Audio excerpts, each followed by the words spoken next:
वालेकुम वरहमतुल्लाहि वबरकातुहू। अगर बीवी राजी हो तो क्या उसके दुबर में हम बिस्तरी की जा सकती है कि नहीं की जा सकती?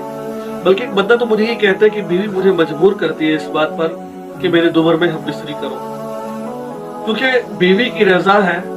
जब बीवी राजी है तो फिर शरीयत ने इस चीज की इजाजत तो दी होगी आपको कि आप उसके दुबर में हम बिस्तरी करें। देखिए, ये मसला मैं आपके सामने खोल कर बयान करूंगा, शर्म बरम नहीं है, मैं हर वीडियो में ये बात कहता हूँ, हर बात को वाज़ेह तौर पर बयान करें, दीन का मसला है ये। फहाशी इस दौर में इतनी आ चुकी है कि हर बंदा गलत मूवीज देखता है अक्सर लोग, और गलत कारी अपनी बीवियों के साथ कर रहे होते हैं जाकर।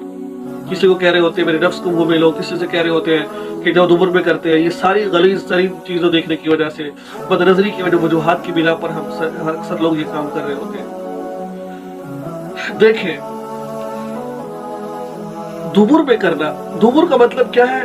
पखाने वाली जगह पर हम बिस्तरी करना। एक तो मसला ये है। एक मसला ये है कि औरत को यानी कि उसको जैसे कि होता है घोड़े की तरह उसको बिठाकर फिर पीछे से आगे करना, ये तो जायज है। ये करना पीछे की तरफ करना ये नाजायज है, हराम है। बल्कि कौम लूत पर जो अजाब अल्लाह का आया वो इसी वजह से आया था। अब इसका ये नहीं है कि आपकी बीवी राजी है, अब जिस चीज पर राजी होगी तो आप वो आपके लिए हलाल हो जाएगा। नहीं मेरे भाई, ऐसा नहीं है। आपकी बीवी राजी हो या नाराज हो, ये काम जो हराम है वो तो हराम है। आपकी बीवी के राजी होने की वजह से ये काम आपके लिए हलाल नहीं हो जाएगा। अब मैं आपको इसके कुछ हवाले देता हूँ। हजरत अबू हुरैरा रज़ी अल्लाह तआला अन्हु से रिवायत है, वो फरमाते हैं, सुनन नबी दाऊद की रिवायत हदीस है, जिल्द नंबर 2 सफा नंबर 216, गालिबन यही है हदीस नंबर। वो फरमाते हैं अल्लाह के नबी ने लानत की है उस मर्द पर जो अपनी बीवी की दुबर से करता है। बल्कि सूरह निसाई हदीस नंबर 135 फरमाया कि अगर मियां बीवी दोनों राजी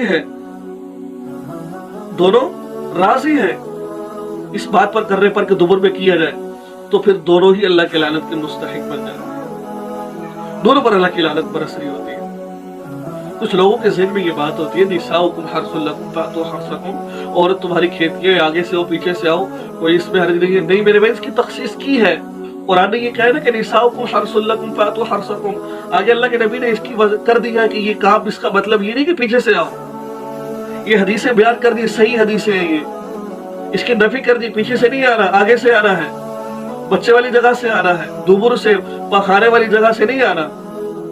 बड़ा सख्त है और अल्लाह का अजाब भी नाजिल हो सकता है इसके ऊपर। फतावतुल कुबरा जिल्द नंबर 3 सफा नंबर 104 में लिखते हैं, दोनों की रजामंदी से की जाए तो दोनों लानत के मुस्तहिक है। दोनों को रोका जाए, अगर दोनों नहीं रुकते तो फिर दोनों के दरमियान जुदाई पैदा कर दी जाएगी। इतना सख्त वईद आई है इसके ऊपर।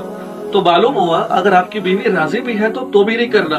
जो भाई हराम है वो तो हराम है, किसी कहने से हलाल नहीं हो जाएगी। तो ये था मसला आज का जो मैंने आपके सामने बयान किया। रमजान में कुछ लोगों ने मसाइल पूछे थे, कुछ मसरूफियात की बिना पर मैं ये मसाइल के जवाब नहीं दे सका। तो काफी इस तरह के मसाइल मेरे लोगों के लिखे हुए थे, मिलकर इंशाल्लाह मौका मिला तो ईद के बाद मैं इनके जवाब आपको दूंगा। मैं इंशाल्लाह अजीज इसी टॉपिक के ऊपर इंशाल्लाह मियां बीवी के जो पोशीदा मसाइल है इन पर इंशाल्लाह मैं वीडियोस आपके सामने रोज बरोज भेजता रहूंगा ताकि हमें इन चीजों का इल्म हो जाए। अस्सलाम वालेकुम।